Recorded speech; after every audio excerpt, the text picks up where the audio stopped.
One of the questions on the live stream this afternoon was, do you think Ruben Amorim is out of the running for the Liverpool job? And my answer was that at the time of the stream and also the time of recording this video, I would say no. I would say not. But you wouldn't imagine it changing. But things can change very quickly, right? And what I see as happening at the moment is to try not to, repeat everything over and over again. We think the contract offer or an offer or whatever was made at the weekend. Amorim came back, and that was a non-negotiable, right? Because it sounds like it had gone on for ages, like maybe what they were wanting and what Liverpool were offering. And we were told last week, if you remember, towards the end of last week or the weekend, today's an important day. There is going to be this formal offer or whatever to Ruben Amorim. And it's a take it or leave it. It's a that is our offer. So Liverpool then wait for a response. Monday we get the response, which is Ruben Amorim flying to all talks with West Ham with a job he's not even interested in, making sure there's a photographer at the side of the pitch. Well, not Amorim, but his agent, obviously. Amorim might not even have known there was a photographer there. I don't know. To try and put pressure on Liverpool, right? To maybe, a bit of leverage or whatever.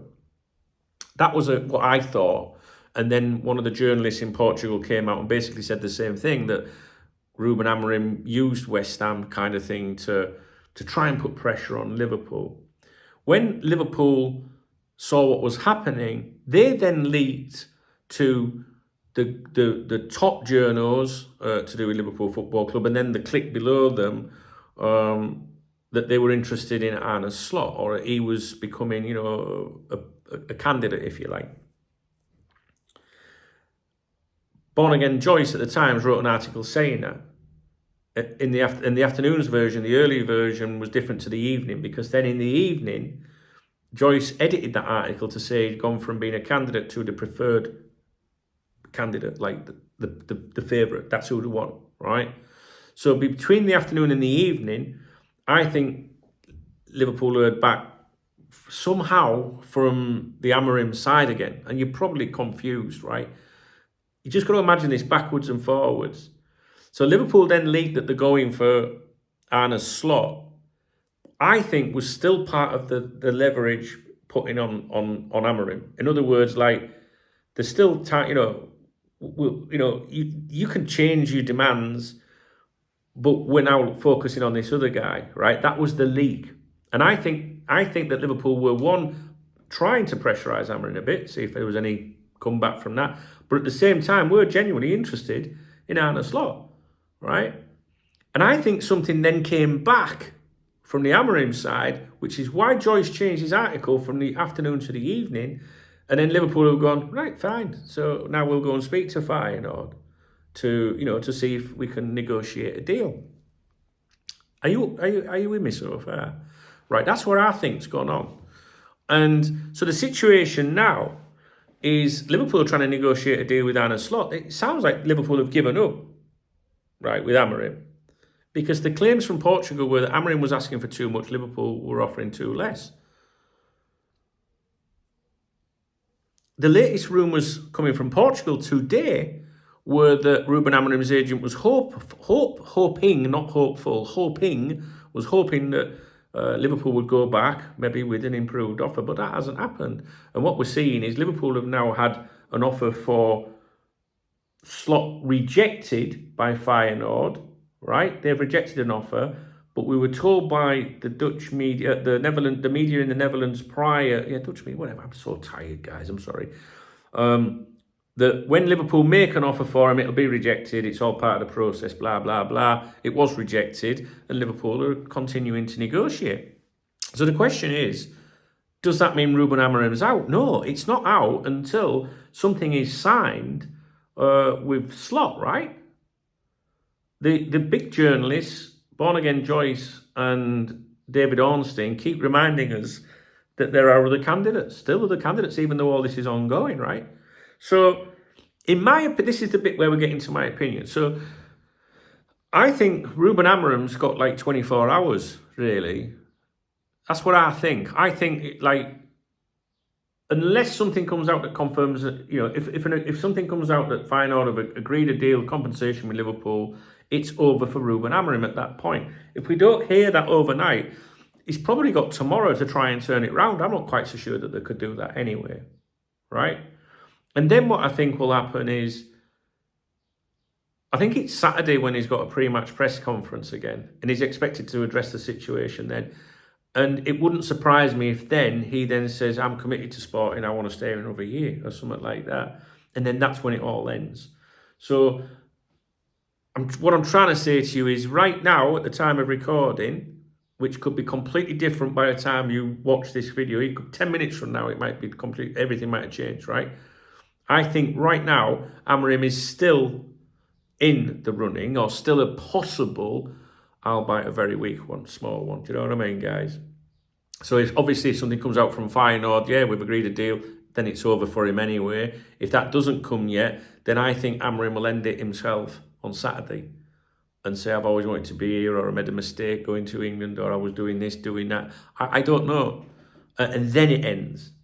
So the answer to your question, and I know I'm not doing a very good job, is I think it's literally tonight and tomorrow are the only chances you could imagine something changing on the Amorim front, because I just think he's going to say something at that press conference where his agent's going to probably say to him, look, they're going for him now, it's almost done, you're going to look a fucking idiot, so you need to win these people back, having gone over there. Well, it was your idea, I know, well, but just get out there, tell them how much you love Sporting and that, and we'll be all right. I hope you understand what I'm saying. I'm very tired, you can probably tell by my voice. Do you know what I mean? But I think it's important. Did I do it right? Did I explain it right? I think I did. And at the end of the day, it's only my opinions, right? So the way I'm looking at it, as I'm thinking, well, if I don't hear anything from Feyenoord, that situation, or the big guns, then the door remains open, but it's probably shut on Saturday. But I don't know, I just get a feeling that we're going to hear something very fast. We're told that Liverpool are flapping, that they want to get this done as quickly as possible, because they're going to deny it, but the chatter is that they missed, they feel like they missed out on Alonso, Amorim, possibly Nagelsmann. Now they've got another, what they believe to be quality, as Rafa would say, coach, manager, whatever. I think Liverpool want to get it wrapped up now. It feels like there's a sense of urgency. Why is there a sense of urgency? There's a sense of urgency when you're shitting yourself, right? So that's that. And do you know what? To be honest with you, I'll be glad when it is all wrapped up. I'm fucking sick of it now. I'm drained with it. I really am. But we've had a good laugh over, the last few months. Maybe you take it the wrong way if I say a good laugh. What I mean is we've had the odd joke in there, haven't we? Pedro the Parrot, he's gone very fucking silent, and we still have the occasions where we can have a giggle and a smile about it all, don't we, guys? You know what I mean? And there's no harm in discussing it. We're football supporters. What else are we going to fucking do? You know what I mean? So, answer to your question. Me personally, I haven't ruled Ruben Amorim out yet. It looks unlikely. But until something is signed, sealed and delivered elsewhere, then he has to be still in the, I don't want to say the running, but still a possible. But if they're so far apart on valuations, and, you've got to think Ruben Amorim apparently wants 10 million a year net, a signing on fee. There could be up to 20 million euros in compensation. Would probably want different players, to play his formation at Liverpool, whereas Slot would come in cheaper, compensation, no mention of a signing on fee yet, or anything like that. Doesn't mean there isn't one, and would be more willing to work with the existing squad and fall into place with what's there. So you can see why Liverpool would be not panicking too much about, well, we'll go with him, then he's a good manager. Some people think both leagues are similar. I don't. I think the Portuguese league is stronger, but my opinion's irrelevant. So yeah, that's where I think we are with it. The one thing I would say is, if Liverpool wanted to get fans on side, or someone at Liverpool wanted to get the fans on side with the decisions they're making with Slot, they've done a good job of discrediting Ruben Amorim in some ways by talk of these signing on fees and huge salary demands.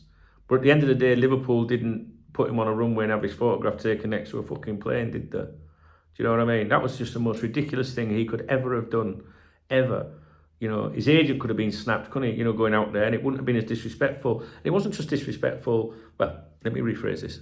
It wouldn't have been so stupid. Like, you're not going to bully Liverpool into anything, mate. Whoever the fuck you think you are. Do you know what I mean? But the agent, you blame the agent, right? Although he was complicit as well. But what about them sporting fans, man? Imagine seeing your gaffer going off like that in the middle of fucking... Someone on here said to me, left a comment on here the other day saying, what, you're not allowed to look for another job? Well, if you're leaving a job. It's like, hang on a minute, man. Do you know what I mean? We're not talking about working at fucking Tesco's here or something. Do you know what I mean? Or B&Q. We're talking about people's passion and fucking... Do you know what I mean? They're in the middle of a title challenge and they've got a cup final imminent and stuff like that. It was terrible timing. Anyone that understands football must clearly not understand football. I'm